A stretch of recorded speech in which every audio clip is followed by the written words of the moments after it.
Alright, what's up? So, today we're talking about something that many, Gen Z or Gen X or Gen Y Americans know, and that is the War on Terror. Alright, so the War on Terror, well, war, obviously, I think you know what that means, on terrorists. Alright, now let's see what happened to, really start the war on terror, right? 2001, September 11th. That date lived in infamy, just like, Pearl Harbor. Walking down the street, New York, you're looking at the Twin Towers, pretty nice. But then suddenly, see a plane flying awfully low for it, for it. So you're like, okay, maybe it just got off the, off the airport or something. But then, suddenly, a loud bang bang, alright? Explosions, dust flying everywhere. The plane has crashed into a tower, and then more planes crash. Another plane crashes into the South Tower, and then another plane, and another. Four planes are simultaneously starts collapsing, and you run for your life, but you inhale a lot of smoke. All right. Later, you hear on the news while in the hospital that 3,000 people died within the incident. You, however, sadly later die tragically young from lung complications.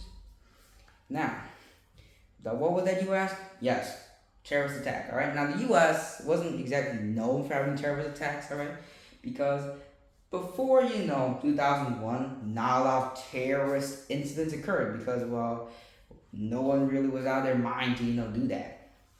However, you've had your first major terrorist attack. So obviously people are panicked, people are dying, people are going crazy. So they calm it down. But also you face a great recession.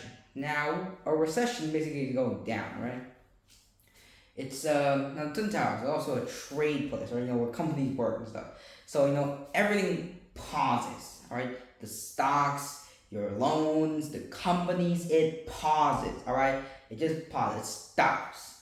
All right, so obviously that's gonna make a big difference. Right, when companies come back to life, they're disrupted, and it's confusing and stuff. Now, obviously, not a good thing, which causes stock price to go down. All right.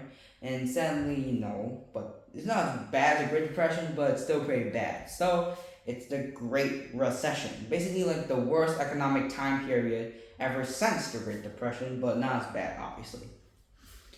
Now, moving on, we declared war on Afghanistan. Afghanistan, they were known to support Al Qaeda, Osama bin Laden, the people who basically, supported or actively organized and did, the terrorist attack on the Twin Towers. So obviously, we invade them. And to this day, actually, the war on terror hasn't ended. Right? There's still troops stationed in Afghanistan. And back then we did have a democratized government in Afghanistan set in, but they were worried that but if you leave, the Taliban's gonna come back, right? Because sadly, however, even if you've convinced the entire world that violence is bad, there will still be outsider groups that want to cause harm to people. So basically, it's a perpetual war against the people who think that their cause is right when all they do is believe in their little silly God, right? No God wants other people to do that. Right? All gods want peace, all right? They didn't want you to compare themselves to each other or something. So yeah, don't do that, all right? No religion is bad. No religion is too good, all right? Now, this also leads to Middle Eastern conflicts as well. In Iraq, Saddam Hussein, right? He was a dictator back then. And we attempted to invade Kuwait, which is a democratic country in the Middle East, which supplies a lot of our oil. So, they were like, oh, hell no. So obviously they invade him and they take him out of power. They you can consider it kind of like making fun. I didn't necessarily torture because of, UN laws, UN conventions. So obviously all that stuff is illegal. But, they kind of make fun of them and poke them like, yeah, take that. The US just defeated you again. Obviously, the Great Recession, prices go down, right? There's more unemployment rates, right? It's 6%, and actually in Ohio, the worst 12%, right? People were rioting, people were going crazy, people were hungry. People were like, okay, maybe I'm not gonna go on that little vacation to Hawaii. So less spending, less consumer goods, and all together, the economy worsens, all right? And with a war, wars cost money. So basically, if you lower the debt to people, so they're like, okay, if I lower the debt so we can kickstart the economy again, right? Lower the debt so we have to pay less, they can spend more, and the economy get kickstarted. Well, obviously, if it doesn't work, debts are low, and this is how much you spend, and the interior between is how much you owe, right? Because actually, the debt of the U.S. government has actually gone up drastically. Before 2001, right? It was at a decent 5.5 trillion, right? Not anything close to what it has today. It's like 50 or 60 trillion by now. And then in 2008, just a couple of years after the recession, the war on terror, and the war on Iraq, it was now 9.9 million.